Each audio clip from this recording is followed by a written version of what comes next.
Entonces, pues, como introducción es, pues si no sabemos cómo funciona un computador, ¿cómo diablos pensamos hacer una explotación directa en un computador? Entonces, pues por eso vamos a empezar con todo lo que es la teoría. Entonces, listo. Entonces, primero, ¿qué es un binario? Un archivo ejecutable con código ensamblado que puede interpretar una máquina. Por lo general, los lenguajes sabrán que se dividen en compilados e interpretados. Los interpretados son los que van leyendo línea a línea, estilo Python, que siempre sale como error en línea tal.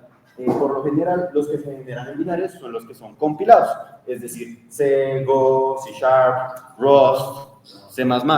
Y pues de ellos podemos generar dos tipos de archivos principales, hay otros, pero son los exe para Windows y los exe para Linux.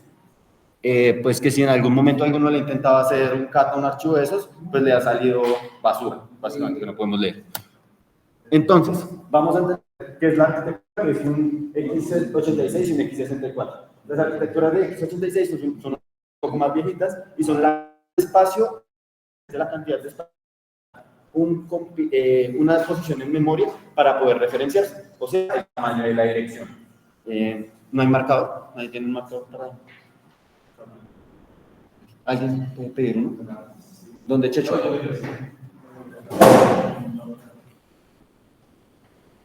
Entren. Bienvenidos. Entonces, ¿cómo funciona esto? Básicamente tenemos los de 32 y los de 64. Entonces, funcionan.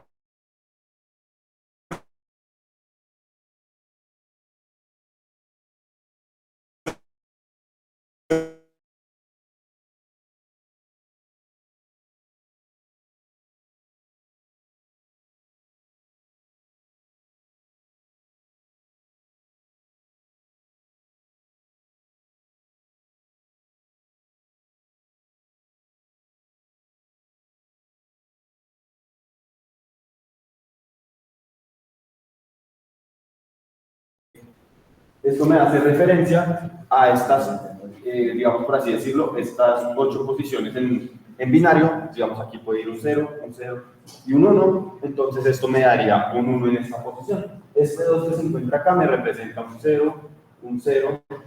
Perdón, aquí sería el 0 y este sería el 1. Y aquí este 0, este 1 me representaría un 2. Con eso en mente, yo puedo empezar. Eso nos va a servir para la información. De la misma manera, 64 bits, pues 64 es lo mismo, pero más grande. Ahora mismo, si se encuentran alguna explotación, a no ser que sea un sistema legacy, todo debería estar corriendo 64 bits. Entonces, esto es muy importante entenderlo, los endianes, o la forma en la que se representa la información dentro de un binario. ¿Qué es esto? Digamos que yo tengo la posición en memoria, digamos la que estoy representando ahí, 0x, ¿cómo es el 1, 2, 3, 4, 5, 6, 7 y 8, ¿cierto? Los endianes es la forma en la que yo o la computadora va a leer esa información. Yo como ser humano, bueno, un byte se lee así, o sea, esto es un byte, estos dos son un byte. Entonces, estas 4 parejitas, yo como ser humano las voy a leer de izquierda hacia derecha, ¿cierto? Entonces yo diría 1, 2, 3, 4, 5, 6, 7 y 8. Eso sería un formato de género. En general es un aparatos IoT y sistemas embebidos. Por otro lado, por cómo funcionan los computadores que todos usamos, él lo leería de esta forma. Aunque sea esta posición, para él sería 0x78, 0x56, 0x34, 0x12. Lo lee del más significativo al más significativo. ¿Por qué? Porque así se les dio la gana de hacerlo. Ganas de llevar la contraria. Y con esto, tener en cuenta que este es el que vamos a tener siempre en mente. Y esto es una clave de resolverlos. Y porque uno ve que uno necesita un dato y el dato siempre está al revés. Es porque se encuentra en este formato. Aquí un ejemplito para que nos quede más claro. Lo mismo. 1, 2, viene como lo leeríamos, el otro al revés. ¿Listo? Si voy muy rápido, si alguien tiene alguna duda, no deben levantar la mano, eso no hay ningún problema. ¿Listo? Ya empezamos a ver temas de estructuras de datos. Me pregunto, pues de pronto, algunos han visto estructuras de datos, la materia acá, o pues más o menos manejan que es un stack y una heap, que son los que tienen que entender, claro. Listo. Entonces, bueno, vamos, de todas maneras, pues ya los que ya saben para qué son, ya se harán la idea de cómo va a funcionar acá. Y los que no, vamos a entender. Entonces, ¿qué es un stack? Es un tipo de estructura de datos donde yo puedo guardar información, pero yo solo puedo alcanzar el que se encuentra en la pila. Imagínense una pila de platos, una baraja de póker o alguna cosa que yo voy apilando los datos. Entonces, imagínense que yo tengo los datos 1, 2 y 3. Yo puedo guardar, digamos, por ejemplo, guardo el 3, después guardo el 1 y después guardo el 2. Yo solo puedo acceder al dato que está en la pila, en el tope. Entonces,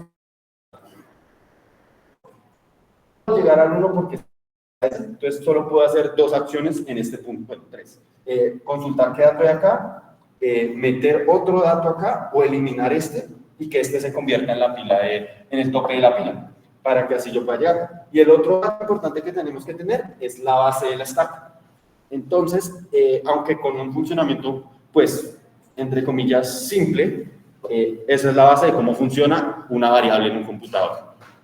Cómo yo estoy guardando y pues asumo que muchos les han, pues ya a nivel de programación, que es una variable a nivel local y una a nivel global. Así como acabo de decir, así funcionan las variables a nivel local. Entonces, ahora sí a nivel de la arquitectura del computador, vamos a tener una stack que arranca en una, es curioso porque la stack crece hacia abajo. Imagínense que la stack empieza, voy a borrar eso. Álvaro, ¿me puedes conseguir un borrador?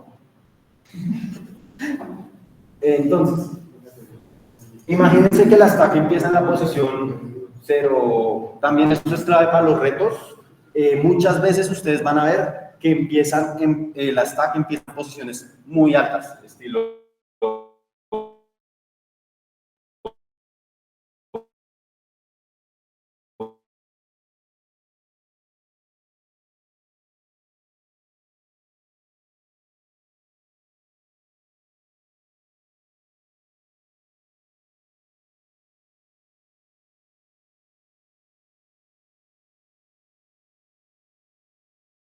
hacia abajo y el 0,1.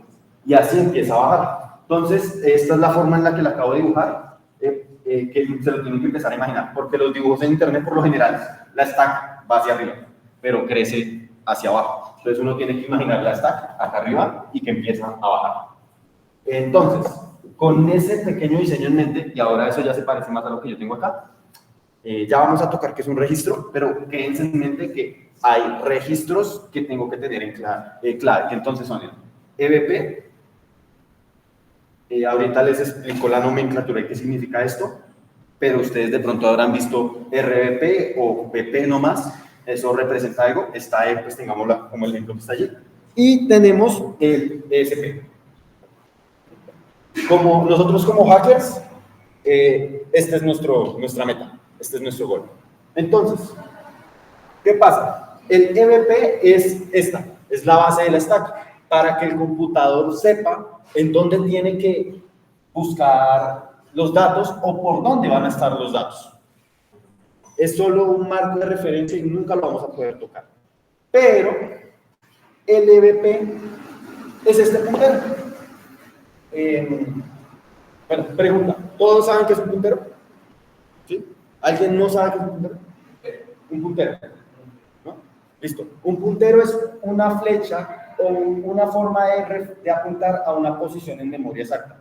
Entonces, digamos que si yo quiero apuntar a esta, yo crearía un puntero hacia aquí. Y digamos que yo lo llamo vector. Entonces, si yo llamo a este vector, en realidad estoy llamando a este dato. O bueno, a esta posición en memoria. Entonces, estos son punteros. El puntero a la base y al tope de la stack. ¿Qué pasa? Que yo puedo, como atacante y como desarrollador, yo puedo controlar eso. Porque yo en quién puedo empezar a poner datos. Entonces, si yo pongo 3 datos acá, pues ¿dónde quedaría el puntero? Aquí. ¿Qué pasa si yo lo pongo aquí? Pues ahora el puntero va a estar acá. Y así es como funciona una stack. ¿Por qué digo que las variables se guardan ahí? Porque imagínense que yo tengo un campo para llenar, no sé, la variable Juan. Y la variable Juan puedo guardar 4 letras y se llama, y tengo dentro Juan.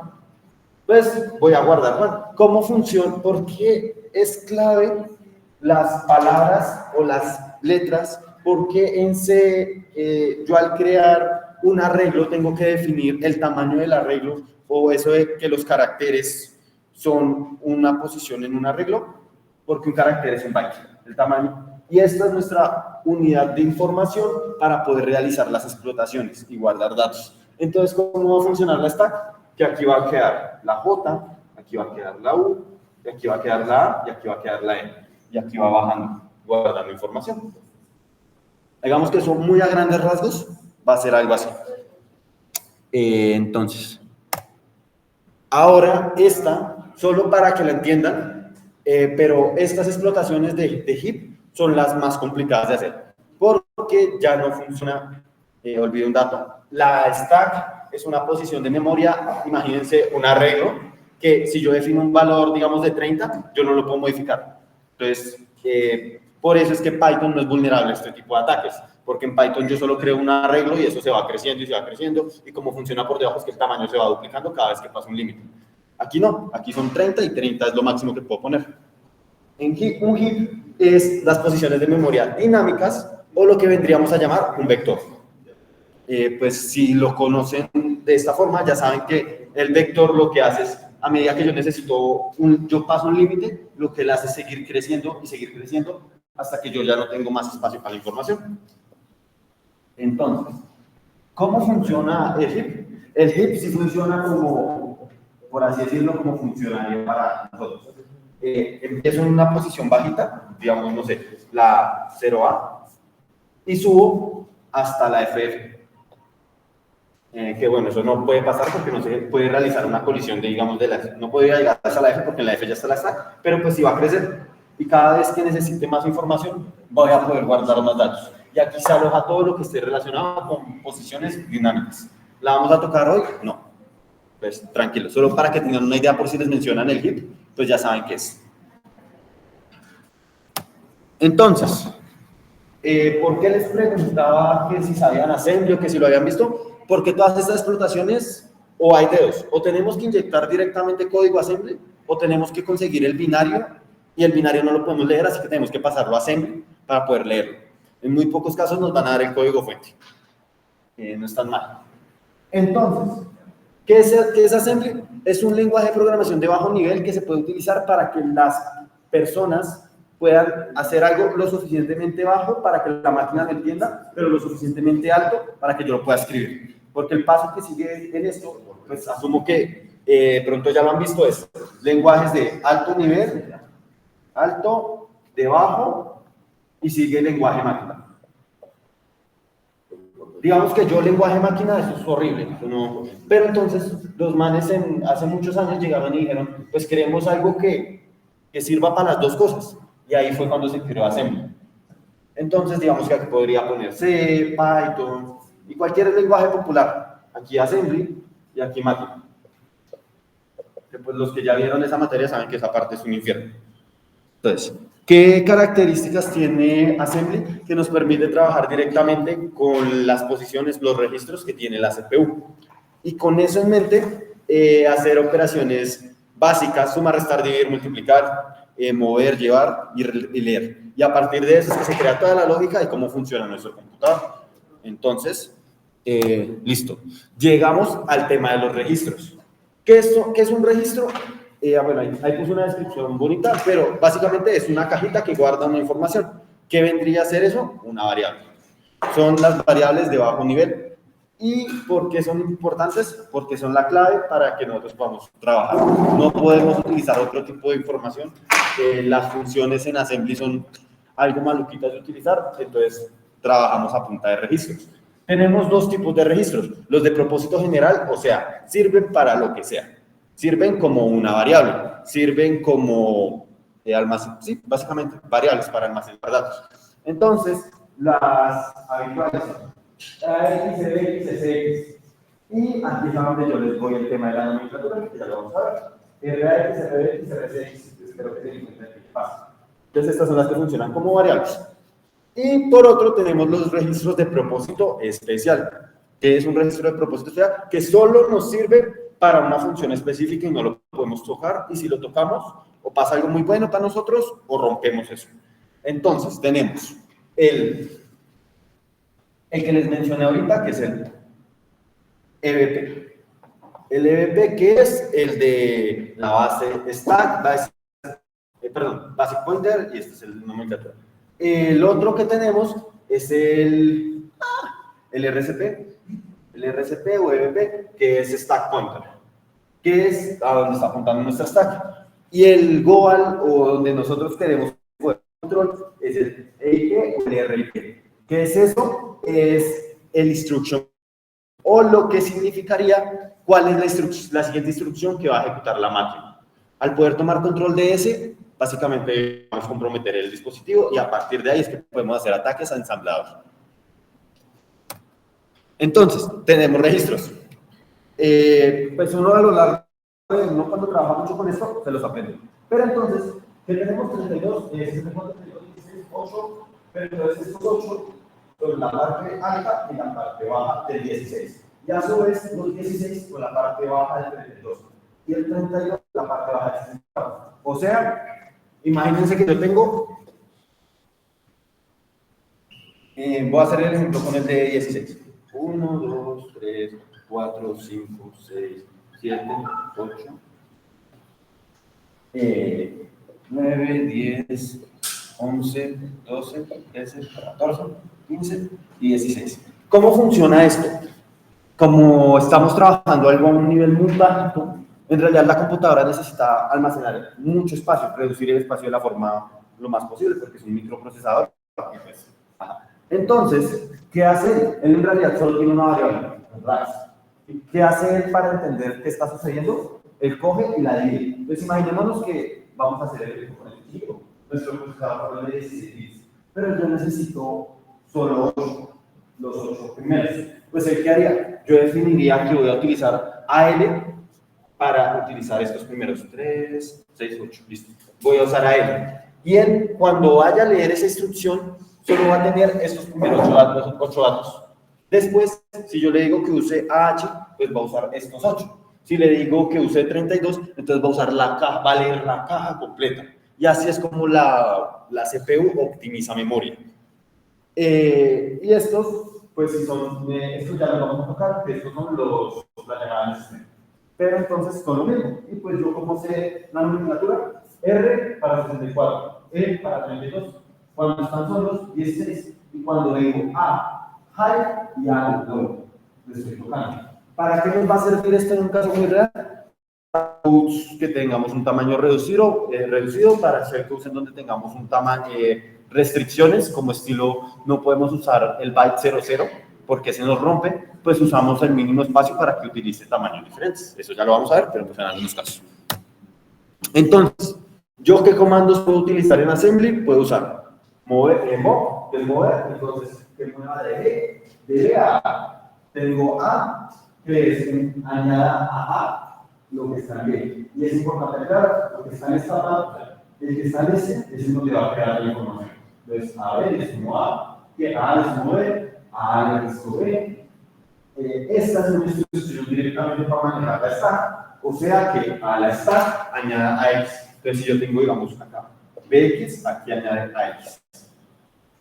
Si le hago pop, pues que esa instrucción es que saque el dato y lo guarde en donde estoy poniéndolo. Entonces, digamos, por ejemplo, si tengo el registro BX y le hago pop, va a guardar lo que está en AX. Y ahí es algo importante, que yo en la stack yo puedo guardar dos tipos de datos. Puedo guardar o posiciones en memoria, o sea, referencias hacia otro lugar, o puedo guardar datos, por así decirlo, podría guardar 0x1111 y podría guardar 3. Y ya eso es ahorita con otra instrucción, pero no los quiero complicar. Compare básicamente es el if, es la base del if junto con el jump. Entonces, compare lo que hace es evaluar estos dos valores. Ahí sí los indicaré como adecuado, porque son como 6 instrucciones que realizan. Pero compare lo que hace es revisas si esos dos, haces una resta entre esos dos y guardas si quedó mayor a 1, menor a 1 o 1, y en base a eso haces un jump. Y en el jump es como salta a tal lugar si pasó tal cosa. Entonces ahí van a ver YZ, YMP low y YMP high.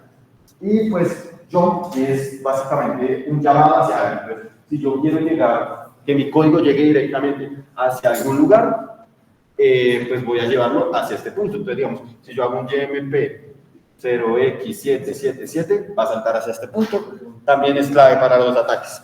¿Qué es un call? Un call es las llamadas a funciones. Entonces, si yo tengo una función llamada suma, lo que hace call es llamar la suma. Red es la clave para explotaciones de estilo ROP, Return Oriented Programming, y básicamente lo que hace es ejecutar una instrucción y devolver. O pues cuando han programado el mismo retorno. Y el syscall, que es el punto siguiente, son las llamadas del sistema. ¿Qué es eso? Pues uno debería decir, bueno, parce, ¿cómo funciona la CPU si yo solo puedo hacer suma, resta, multiplicación, división y unos cuantos salticos a memoria? ¿Cómo diablos es que imprime? ¿Cómo diablos es que ejecuta una shell? ¿Cómo espera que yo le pase alguna entrada? Eso es gracias a la syscall y son procesos que están quemados dentro de la CPU para que yo pueda ejecutar opciones nativas dentro del procesador. Que siento que esa la pasaste volando. No puedes hacer como un ejemplo. Dime. La syscall. Sí. No. Todas. Listo. Después hacer como un ejemplo de cómo funcionan algunas de esas, como ya más práctico. Pues ¿cuál quieres ver? Porque pues es que literalmente el código en assembly que van a ver es este. Entonces sería, digamos, pues no sé, entonces las primeras tres son, digamos, vamos a llamar mob. Esperen, algo tengo el borrado. Entonces, digamos, por ejemplo, si tengo mob AX más AB, entonces lo que va a hacer es coger lo que está dentro de AB y lo va a guardar a AX. O sea, este es el equivalente a hacer AX igual a AB.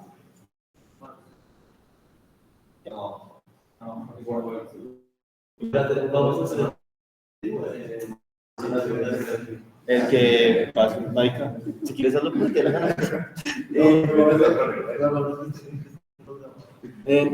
Todos esos funcionan de esta manera. Entonces, digamos, por ejemplo, add. Entonces va a ser add va a ser igual, add AX a B. Entonces lo que va a hacer poner AX va a ser igual a AX más AB. Y este, pues, AX es igual a AX menos B. El push, pues es el que les decía acá. Imagínense que estamos en la stack, tenemos la cajita, y aquí está el stack pointer, ¿no? Pues si yo hago un push a AX, entonces ahora va a guardar AX en el tope de la fila. Eso porque necesito guardarlo de alguna manera, reducir espacio, bla, bla, bla. Y el pop lo que va a hacer es sacarlo de la pila. Entonces, digamos, tenía X, tomate, y como estoy haciendo pop, digamos que BX, digamos que ya no es AX, no BX, entonces lo que estaba aquí, digamos que aquí tenía un 3, entonces el BX o AX, el que llamen, va a guardar ese 3. El compare simplemente es hacer una resta y ver si es mayor o menor. El jump es llegar a una posición en memoria. Y el call es llamar a una función. Y el ret es un return. Y el syscall es que es el punto importante. Digamos que esto tiene razón, esto hay que programarlo. Entonces, los invito a programarlo. Hay unos navegadores. Bueno, pues eso es ahorita, en la parte práctica.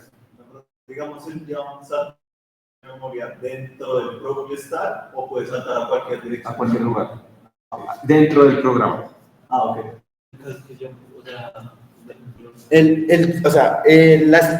Por lo general, no necesariamente. Jump es para llegar a una posición, o sea, digamos, 0x algo. Cal es para llamar a una función, o sea, lo que vendría a ser una posición, pero de inicio de función. O sea, eso, ahorita el reto que les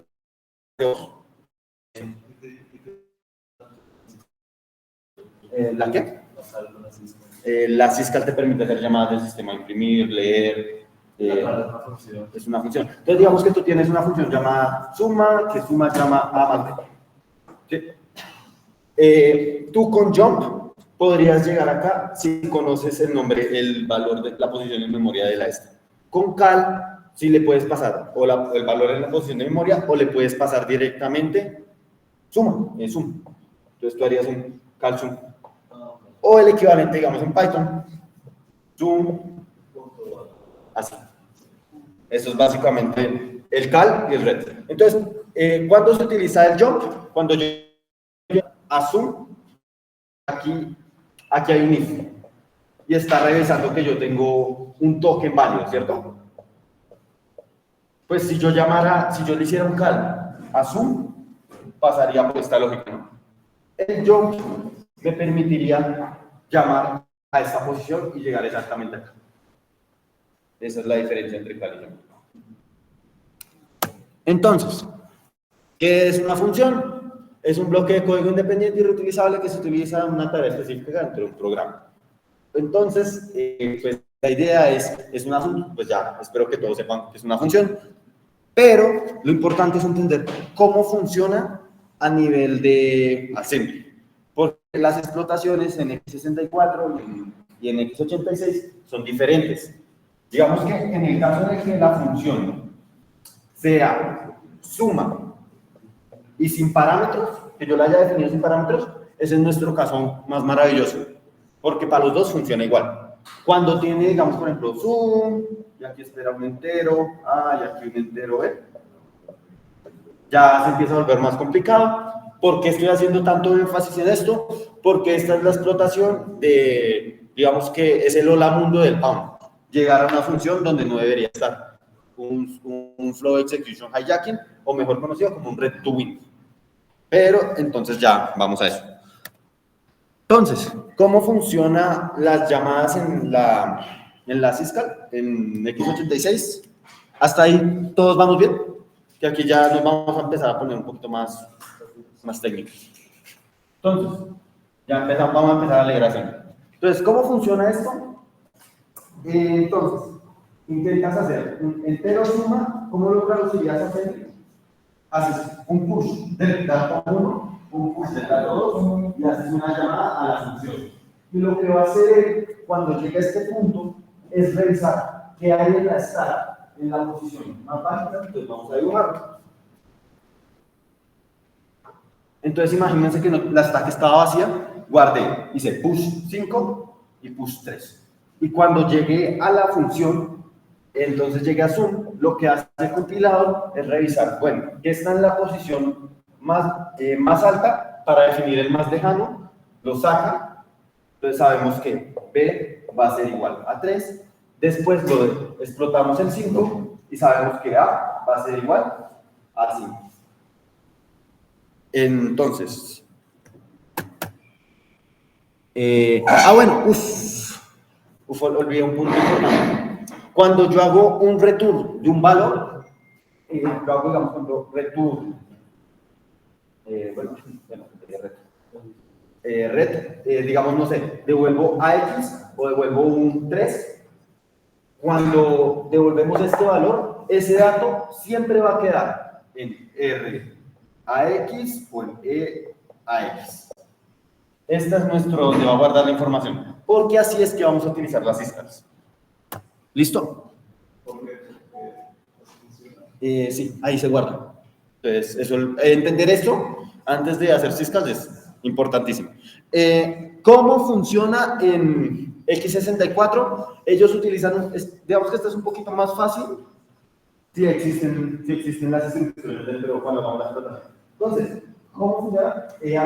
Hay un llamado, un convenio de llamadas. Entonces, una función podría tener hasta 6 argumentos. Digamos que nunca es una función que tenga más, pero esto es como la base para lo que funciona, sino ya es porque estamos usando una pésima práctica de programación. Pero entonces, ¿cómo es el caso básico? Entonces, R, RC, RX, RX, RX, ¿es simboliza esto? Primer argumento, segundo argumento, tercer argumento, cuarto argumento, quinto argumento, sexto argumento. Entonces, cuando voy a hacer la llamada, ya no importa realmente la stack, sino que lo que va a hacer es, en RDI guardo un valor y en el recibir guardo otro valor, después hago una llamada a suma. Y cuando hago la llamada, como ya sabe cuál es el valor que está el RDI es el primero y el RCI es el segundo, simplemente opera con esos dos valores. Entonces, este es más fácil de entender y lo mismo, cuando devuelven valor, lo devuelven racks. ¿Listo? También es X, o en este caso solo en racks. Racks, por lo que expliqué ahorita. Ok. Entonces, pues como es de 64, fijo, te lo devuelve. ¿Listo? Pasamos a Ciscar. Entonces, es un mecanismo que permite a un programa de un usuario solicitar servicios o recursos del sistema operativo. Entonces, esto es como básicamente todo lo que se les ocurra que pueda hacer un computador. Imprimir, leer, ejecutar comandos, definir estructuras, almacenar espacio en memoria. Son casi 200 Ciscars, así que pues si dan creatividad. Entonces son las llamadas de kernel. Entonces, ¿cómo se hace una Ciscal en x64? Esto básicamente lo que va a hacer es, bueno, saben, para Linux han tocado que es un descriptor de archivo. ¿Descriptor de archivo? ¿No? Ayúdame, ¿qué es un descriptor de archivo? ¿Alguien sabe qué es un descriptor de archivo? Listo. Un descriptor de archivo es básicamente como yo hago una referencia. Imagínense que yo tengo un archivo llamado hola.txt, y dentro de él está una flag, no sé, hi. Yo no puedo realmente pasarle el archivo, sino que yo le tengo que pasar el contenido del archivo. Pero no funciona de una forma tan mágica que él simplemente coge el archivo y lo imprime, sino que tú lo que haces es describir con su contenido hacia algo. Ese es el file description. Y tú lo que le haces es pasarle un 1. Entonces ahora el file description de este va a ser 1. Y ustedes deberían saberlo porque eso es como se hace una shell reverse. El describir un archivo para pasar la información. Entonces, de esa forma es que vamos a empezar a... Entonces ya aquí tengo la llamada. Digamos que esta es una llamada incompleta. No, primero tengo que haber hecho nombre y muchas cosas, pero pues para hacer un file, suponiendo que yo ya tengo el descriptor de un archivo, o más fácil, ustedes han hecho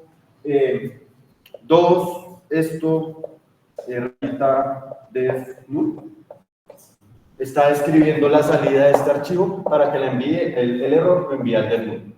Esto sí espero que lo hayan hecho antes.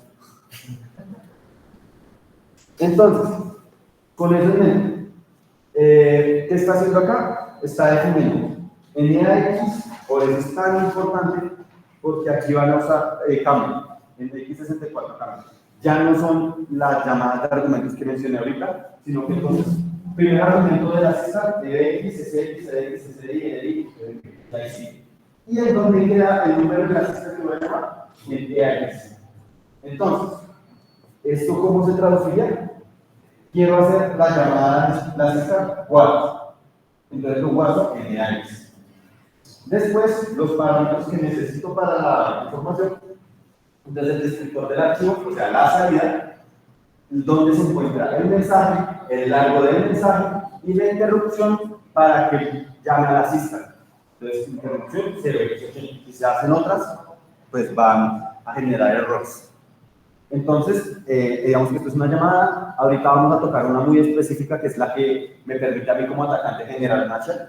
Pero digamos que esto es a quién llamo y los parámetros. Es una función, pero pues a nivel de assembly. Son las funciones nativas cuando yo hago, pues asumo que digamos en Python, yo creo una cadena, yo le hago punto led para ver el largo de esa cadena. Este es el equivalente en Python.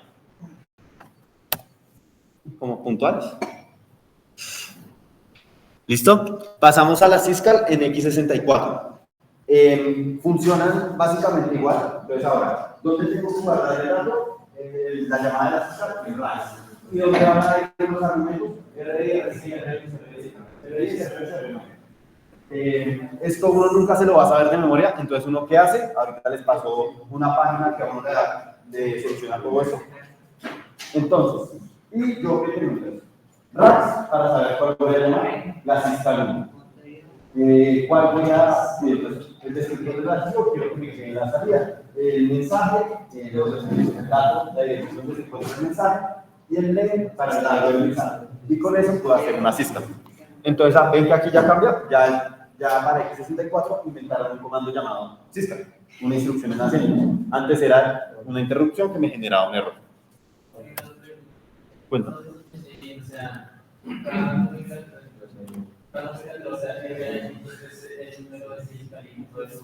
Sí.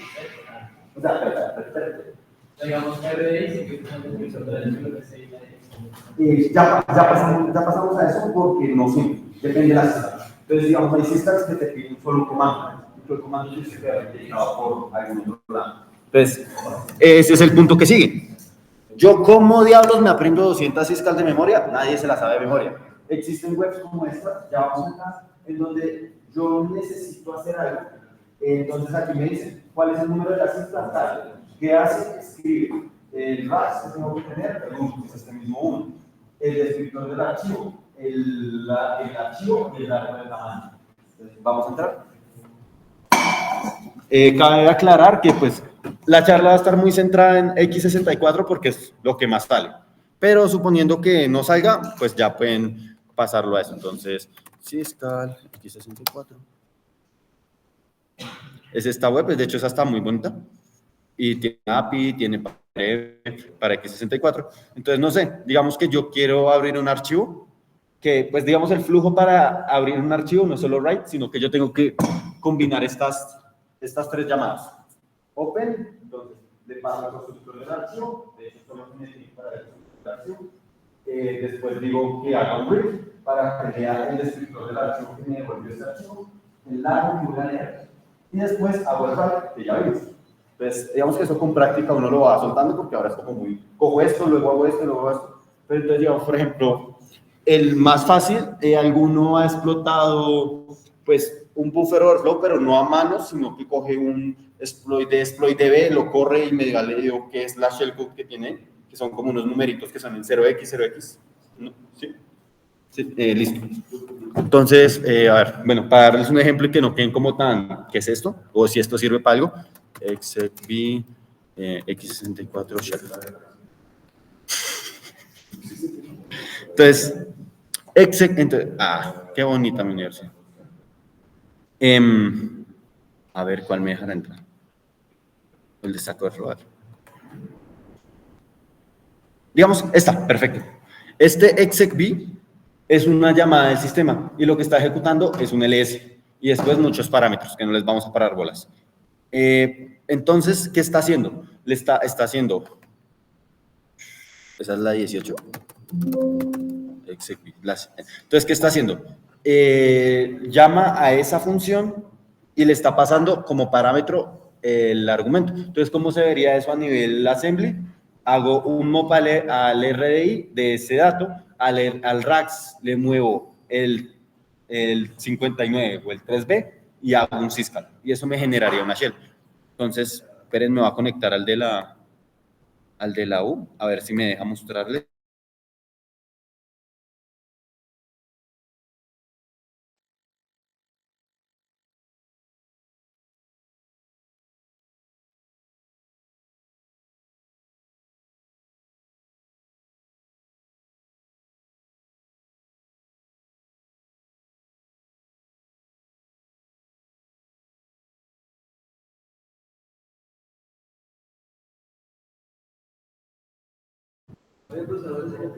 Me perdí.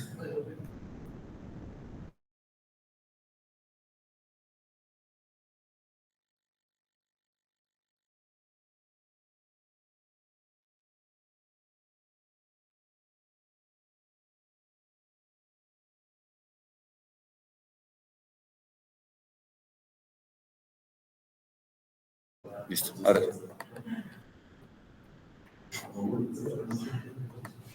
No sirve tampoco. Exacto. Bueno, ahorita tocó hacerlo a mano. Entonces, listo. Ahorita ni modo, tocó hacerlo a mano. Entonces,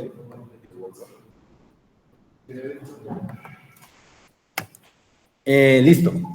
Digamos que hasta ahí entendieron qué pasó, que si quedaron muy perdidos. No, literal, marica, yo me siento feliz y me entienden en una hora porque yo no entendí esta vaina. ¿Qué es eso? Esta vaina. Entonces, listo. Toda esa teoría y toda esa retaíla es el resumen de la clase de arquitectura de computadores y todo lo que uno tiene que terminar sabiendo para poder hacer mi primera explotación. Entonces, suponiendo que todos me entendieron y que no hubo dudas, vamos a ver qué es Pound. Entonces, Pound es la práctica de explotar binarios de alguna forma para poder volar.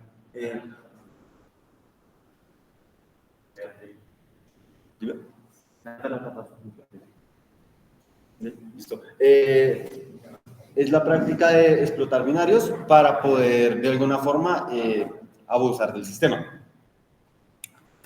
Entonces, ¿qué protecciones yo puedo, qué protecciones? Porque eso no es tan fácil explotarlo, porque asimismo está desarrollado para de alguna forma poder protegerse. Entonces, ¿cuáles son las protecciones que vamos a ver en un binario? Son NX, que es la que me impide ejecutar directamente dentro del sistema, los canarios, que son los que me impiden que yo llegue a desbordar de alguna forma la stack, ya lo vamos a ver, el PI, que es lo que hace es coger una posición en memoria. ¿Dónde puse el borrador?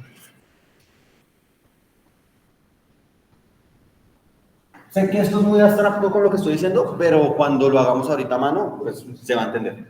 Entonces, digamos, imagínense que tengo 0x777, ¿cuál es?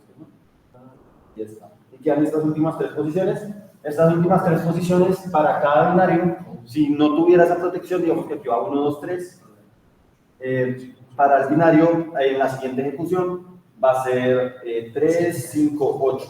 Y después va a ser 8, 9, 1. Y en cada ejecución va a ir cambiando para que yo no pueda saber a dónde puedo apuntar. Tenemos Railroad, que esa no la vamos a tocar hoy, que es básicamente GOT.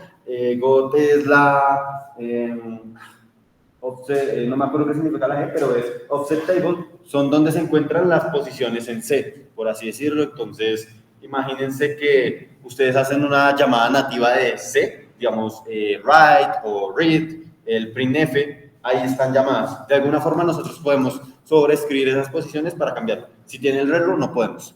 Y el ASLR es una protección a nivel de sistema operativo. ¿Qué significa eso?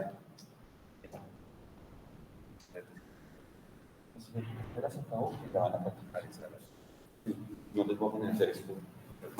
Entonces, el ASLR es básicamente una posición, una protección que hace a nivel de kernel esto mismo. Pero entonces, como funciona a nivel de todo el sistema operativo, yo ya no tengo necesidad de prender el PI si tengo el ASLR. Pero pues si tengo el PI prendido con el ASLR, protege pues aún más. Por así decirlo, se vuelve aún más aleatorio. En cambio, si solo tengo el PI, solo está protegido el binario. Con el ASLR cambiaría todo. Y un pequeño mapa de las vulnerabilidades para que vean qué se sabe, qué se tiene y cómo se protege. Entonces, ¿cómo funciona esto? Las que son rojo clarito son las primitivas o las bases que generaron los ataques. Las rojas, fuertes, por así decirlo, son las materializaciones de esos ataques y las verdes las protecciones. Entonces, Code Injection, primitiva, 98.